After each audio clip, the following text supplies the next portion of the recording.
Hey guys, it's Kelly and welcome back to my channel. We are here at Road America in Wisconsin, and behind me I have the brand new Mazda CX50. This is the first year of this off-roading compact SUV, and today we are going to dive into it. If this is your first time joining me, hey, I'm Kelly and I'm the car mom. I review cars for moms and for families. I'm a mom of two and a certified child passenger safety tech. Let's start by breaking down the exterior, and then we'll hop in the inside and talk about the safety, convenience, and car seat setup. So a little bit about the CX50. This is designed to be a little bit more of an off-roading version of the CX5. It's not quite the exact CX5. In fact, it is a little bit bigger than the CX5, but that's kind of what Mazda is hoping to bring with this vehicle. A compact SUV option for the off-roading, outdoorsy, maybe family. If we start by looking at the exterior, first of all, I love the color. I'm so into these muted green tones right now on vehicles, and I think this one looks great. I think the front end is pretty good looking. I'm really liking the headlights with this little ledge right here. I think that just kind of gives it a nice, beefy, rugged kind of look. We move into a beautiful grille with our Mazda logo, and then some really nice, aggressive, indented hood lines. If we move on to our side profile, just look at how rugged and boxy some of the elements of the vehicle are. If we come down to our wheels right here, we have a two-toned 20-inch wheel and some nice flat black fenders here against this dark green body color. Moving into the rest of the exterior, some black and chrome elements kind of mixed together, chrome roof rails, black faux fenders down there, or black faux running boards down there, and some flat black across the windowsills as well. Sorry, we are filming literally on a racetrack right now, so that's why you're gonna have some background noise. But anyway, I just wanna talk about the stance from the back end right here. It really comes out to a wider stance back here, which really gives it a little bit meatier of a look. If we come around to the back end, we start with a little bit of a wraparound tail light, and then the back end, they keep it pretty simple.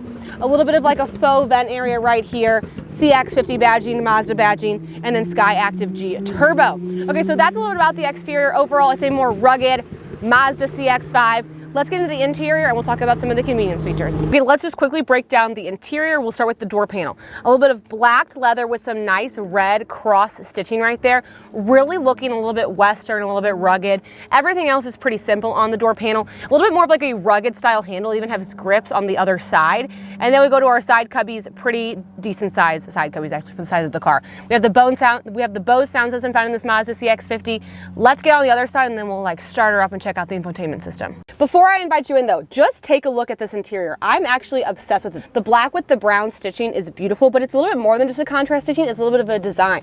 The X's, the piping, I'm super into it. And it even continues onto the dash and the door panel as well. That's a 10 out of 10 for me on design. I think that looks great. Let's talk a little bit about the interior and the technology of this Mazda CX50. Okay, starting off, we don't have any digital display on this vehicle, but we do have some nice steering wheel controls, all of our Bluetooth, and then as well as our automated cruise control features on the side. So it does have some nice cameras. We have a backup camera as well as a surround view. It's also very easy to switch which view you're looking at. I think this is crucial, especially for any like off-roading that you may be doing in this Mazda CX50. That is definitely going to come in handy. As far as the infotainment system is concerned, it's a little clunky. It's not really my favorite. I just it's just not. It looks a little outdated, it looks a little simple. It just doesn't look like a brand new 2022 vehicle. And I was just hoping for a little bit more of everything. And I think it's kind of clunky. Like it's not a touch screen. It's just not really doing it for me.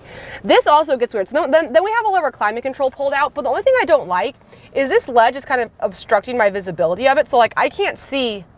I'd have to like scoot down just to see that it's a 65 because of where my seat's positioned. So that's just kind of weird to me. But we do have heated steering wheel, heated seats, ventilated seats on this trim level, which is nice. Our climate control is right here. And then we move into a little bit of a phone cubby, 12 volts.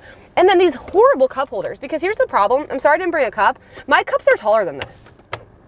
So like if I were to bring in a big water bottle, one of these cup holders are small. And also now I'm not even sure I could even turn my heated seat on if I wanted to. I think this is a weird design. They just should have been back here. I'm not really obsessed with that. We have a standard shifter in this car, so our different driving modes, auto hold, our parking brake, our volume, and then obviously how we control our infotainment system. Coming into the center console, pretty tiny. Pretty tiny. And then we do have a wireless charger underneath the center console as well. So I do appreciate that we have like two phone cubbies, so you could have your passenger have their phone and the driver have a phone in the wireless charger. Sunglass holder, and then panoramic sunroof as well.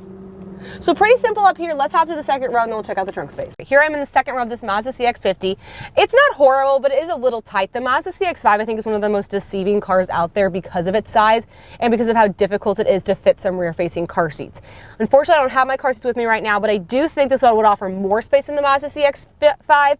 But if you are a tall driver with rear-facing car seats, there are other compact off-roading SUVs that you could look at probably over this one. But if you don't have car seats to worry about, let's just talk about some of the amenities from the second row.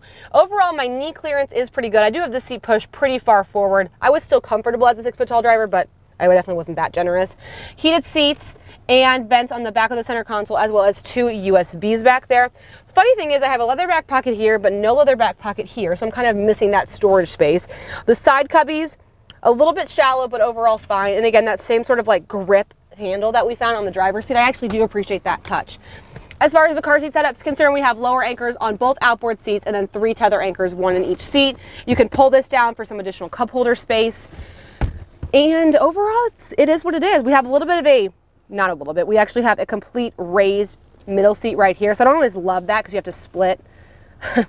You have to split your seats when you're sitting in the middle.